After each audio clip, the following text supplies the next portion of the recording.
So a big one that's that we've had feedback on, and I'm going to throw this on to David, and I'm sure many carers are interested to know why outings, retreats and other types of breaks aren't there. Look, it's a great question, Sean, and one we get a fair bit. So I think I need to acknowledge that we've made a change from a system that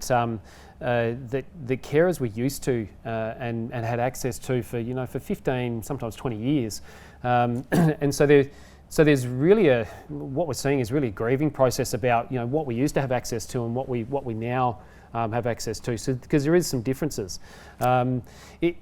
I think one of the challenges is that when the government set up the model, and it was talked about in some of the videos before, there was an evidence base, or there was evidence around why they're using some of the services or set up the services that they have done.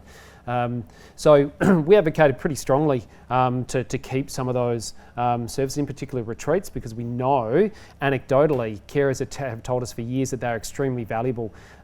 What the unfortunate bit is that we don't have that an evidence base. It hasn't been evaluated, and we don't have that evidence there to show government that's what we needed. So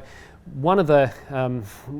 what we're trying to do about that is we're actually as contract holders, or those organisations who hold the contract to deliver the services, we're actually actively talking to government about what the gaps are in the system and what we know carers have loved and do need into the future. So the hope for us is that we'll continue to advocate with government, but also